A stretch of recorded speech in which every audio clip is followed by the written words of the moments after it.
ছাত্ৰ ছাত্ৰীসকল তোমালোক সকলোকে মোৰ চেনেলটোলৈ স্বাগতম জনাইছোঁ।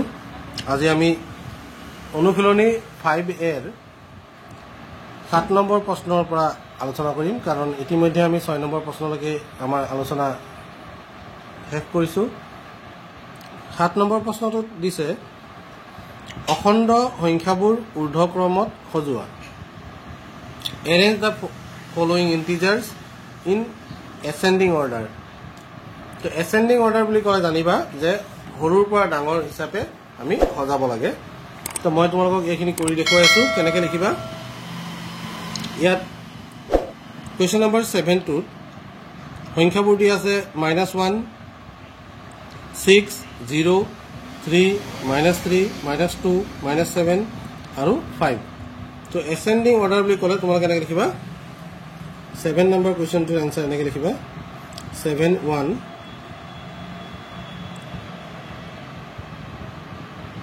ascending order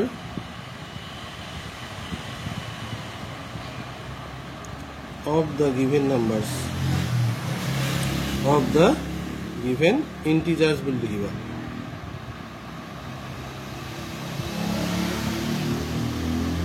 Ascending order of the given integers will লিখি তোমালোকে আটাইতকৈ সৰুটো প্ৰথমত লিখিবা। 1 নম্বৰ প্ৰশ্নত দিয়া সংখ্যাবোৰৰ আটাইতকৈ সৰুটো হ'ব -7। -7টো আগত লিখিবা। তাৰপিছত লিখিবা -3, -2, -1 আছে -1 লিখিবা। 0 আছে 0 লিখিবা। তাৰপিছত আছে তোমাৰ 3, তাৰপিছত আছে 5, তাৰপিছত আছে 6। এতিয়া এইকেইটা হ'ল সংখ্যা 1, 2, 3, 4, 5, 6, 7, 8। 1, 2, 3, 4, 5, 6, 7, 8 এই 8টা সংখ্যা দিছিল। তো ঋণাত্মকত আটাইতকৈ ডাঙৰ যিটো দেখা পোৱা যায় সেইটোৱে হ'ব আটাইতকৈ সৰু। এই আটাইকেইটা সংখ্যাৰ একেবাৰে বাওঁফালে থাকিব -7, তাৰ সোঁফালে থাকিব -3, -1, -2, -1, তাৰপিছত 0, 3, 5 আৰু 6। নম্বৰ 2টো কেনেকৈ এৰেঞ্জ কৰিবা? -2টো একেই ধৰণে এৰেঞ্জ কৰি ল'বা। এই বাক্যটো তোমালোকে লিখিবও পাৰা, নিলিখিবও পাৰা। যদি তোমালোকৰ ছাৰ বাইদেৱে কয় লিখিবলৈ তোমালোকে লিখিবা, আৰু যদি নকয় তেতিয়াহ'লে লিখিব নালাগে। প্ৰথমতে ইয়াত আহিব -30, তাৰপিছত আহিব -20, -10, তাৰপিছত আহিব 0, তাৰপিছত আহিব 10, 20 আৰু শেষত আহিব 30। এই 7ৰ 1 আৰু 2টো মই লিখি দিলোঁ। এতিয়া চোৱা 8 নম্বৰ প্ৰশ্ন দিছে তলত দিয়া সংখ্যাবোৰৰ মাজত থকা আটাইবোৰ অখণ্ড সংখ্যা লিখা। Write all the integers between the given pairs. এতিয়া আমাক দিছে 8 নম্বৰ প্ৰশ্ন।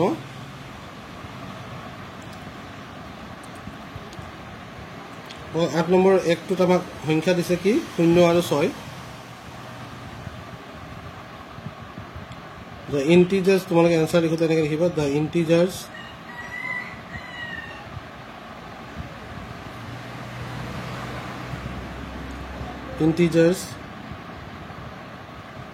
between 0 and 6 are 0 আৰু 6ৰ মাজত থকা অখণ্ড সংখ্যাবোৰ হ'ল কি লিখিবা 0ৰ আগত অৰ্থাৎ সোঁফালে 1 আছে, 2 আছে, 3 আছে, 4 আছে আৰু 5 আছে। 0 আৰু 6ক ইয়াত সামৰি ল'ব নালাগে। 2 নম্বৰ প্ৰশ্নটো দিছে -6 and 6 এনেকৈ লিখি ল'বা। The integers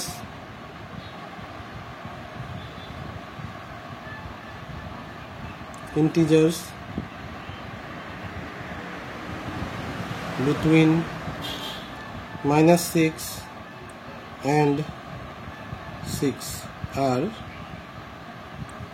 কি হ'ব -6 ৰ সোঁফালে আছে -5 -4 -3 -2 -1 0 1 2 3 4 5 এইটা হল তোমালোকৰ উত্তৰ The integers between -6 and 6 are এইটা নেক্সট প্ৰশ্ন আছে চোৱা 9 নম্বৰ -7 আৰু 2 ৰ মাজত থকা অখণ্ড সংখ্যাবোৰ ঊৰ্ধ্বক্ৰমত লিখা ইহঁতৰ ভিতৰত আটাইতকৈ ডাঙৰ আৰু আটাইতকৈ সৰু অখণ্ড সংখ্যাটো লিখা কৈছে write the integers between -7 and 2 -7 আৰু 2 ৰ মাজত থকা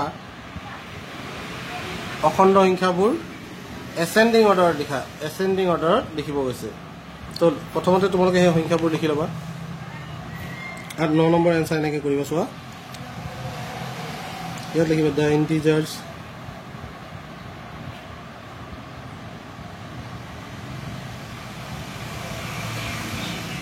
between -7 and 2 are কি আছে চোৱা এসেন্ডিং অৰ্ডাৰ লিখিব দিছে গতিকে সৰুৰ পৰা ডাঙৰত লিখিবা আকৌ আটাইতকৈ সৰুটো হ'ব -6 তাৰপিছত আহিব -5 -4 -3 -2 -1 0 আৰু 1 তো ইয়াৰ ভিতৰত আটাইতকৈ সৰুটো কোনটো আৰু আটাইতকৈ ডাঙৰ কোনটো হেতু তোমালোকক লিখিবলৈ কৈছে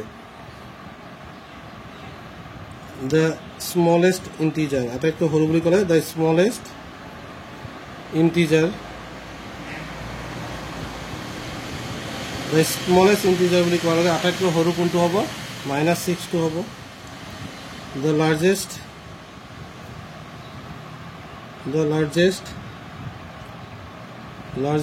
or greatest বুলিও কয় largest বুলিও কয় greatest integer বুলিও কয় এইটো আটাইতকৈ ডাঙৰটো কি হ'ব ইয়াত থকা আটাইতকৈ ডাঙৰ সংখ্যাটো হ'ব 1 গতিকে তোমালোকৰ এনসাৰটো হ'ব 1 এইদৰে তোমালোকে লিখিব লাগিব আশা কৰোঁ তোমালোকে লিখিব পাৰিবা মোৰ আখৰখিনি বুজি পাইছা নাই তোমালোকে জনাবা নেক্সট প্ৰশ্ন দিছে 10 নাম্বাৰটো -12 তকৈ ডাঙৰ 5টা ঋণাত্মক অখণ্ড সংখ্যা লিখা -12 তকৈ ডাঙৰ 5টা ঋণাত্মক অখণ্ড সংখ্যা কৈছে write 5 negative integers greater than -12 তোমালোকে এনসাৰটো আকৌ এনেকৈ লিখিবা Number 10 5 negative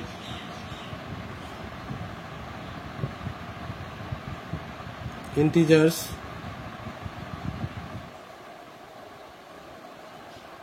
greater than -12 are -12 তকৈ ডাঙৰ 5টা অখণ্ড সংখ্যা কি হ'ব -11 -10 -9 -8 -7 আৰু আছে কিন্তু আমাক 5টা লিখিব দিছে কাৰণে আমি 5টা লিখিছো 11 নম্বৰ প্ৰশ্নটো আছে সংখ্যা ৰেখা ব্যৱহাৰ কৰি উত্তৰ লিখা সংখ্যা ৰেখা ব্যৱহাৰ কৰি আমাক ইয়াৰ উত্তৰবোৰ লিখিব দিছে -3 ঠিক বাওঁফালে আৰু ঠিক সোঁফালে থকা দুটা অখণ্ড সংখ্যা -3 একেবাৰে বাওঁফালে একেবাৰে কাষত থকাটো আৰু সোঁফালে একেবাৰে কাষত থকাটো কি হ'ব দুটা লিখিব দিছে -3 একেবাৰে বাওঁফালে কোন আছে -4 আছে এণ্ড সোঁফালে আছে -3 একেবাৰে সোঁফালে আছে 2 -2 ঠিক সেইদৰে -2 স্থানৰ পৰা 5 একক দূৰত্বত সোঁফালে থকা অখণ্ড সংখ্যাটো কি হ'ব -2ৰ পৰা 5টা ঘৰৰ সোঁফালে থকা সংখ্যাটো কি হ'ব তোমালোকে এই চোৱা নাম্বাৰ লাইন ইউজ কৰিব দিছিলে নাম্বাৰ 11ৰ 1টো যদি মই নাম্বাৰ লাইনত এনেকৈ দেখুৱাওঁ দেখুৱালে কি হ'ব ইয়াত দেখা পাবা -3 বুলি কৈছে গতিকে -3টো মই ইয়াত লিখি ল'লোঁ সোঁফালে থাকিব -2 -1 0 1 2 এইফালে থাকিব -4 -5 -6 -7 এইফালে 3 4 5 এইদৰে চাব পাৰোঁ তো 1 নম্বৰ উত্তৰটো চোৱা -3ৰ একেবাৰে সোঁফালে কোনটো সংখ্যা আছে -3ৰ সোঁফালে আছে -2 আৰু বাওঁফালে আছে -4 গতিকে আমাৰ এনচাৰটো আছিল -4 আৰু -2 ঠিক সেইদৰে 2 নম্বৰ প্ৰশ্নটোৰ -2 স্থানৰ পৰা 5 একক সোঁফালে -2 স্থানটো হ'ল এইটো ইয়াৰ 5 একক সোঁফালে যদি যাওঁ তেতিয়াহ'লে কি হ'ব চোৱা 1 1 2 3 4 5 ঘৰ সোঁফালে যদি যাওঁ তেতিয়া আমাৰ এনচাৰটো আহিব এইটো এনচাৰ হ'ল 3 গতিকে 2 নম্বৰ এনচাৰটো হ'ব 3 ঠিক সেইদৰে 3 নম্বৰ প্ৰশ্নত আছে -3 স্থানৰ পৰা 3 একক সমদূৰত্বত থকা দুয়োফালৰ অখণ্ড সংখ্যা দুটা লিখা -3ৰ পৰা দুয়োফালে চাব লাগিব -3 এইটো চোৱা -3 ইয়াত আছে 3 একক 1 2 3 বাওঁফালে কি আছে 6 আছে আৰু এইফালে 3ৰ 1 2 3 সোঁফালে কি আছে 0 আছে তো ইয়াত হ'ব -6 এণ্ড কি হ'ব 0 ইয়াৰ এনচাৰটো হ'ব -6 এণ্ড 0 তোমালোকে এনেকৈ ইয়াৰ উত্তৰসমূহ কৰিব লাগিব চ' আজিৰ ভিডিঅ'ত এইখিনি তোমালোকে আগবঢ়ালোঁ আশা কৰোঁ তোমালোকে এইখিনি তোমালোকৰ বহীত লিখি ল'বা ধন্যবাদ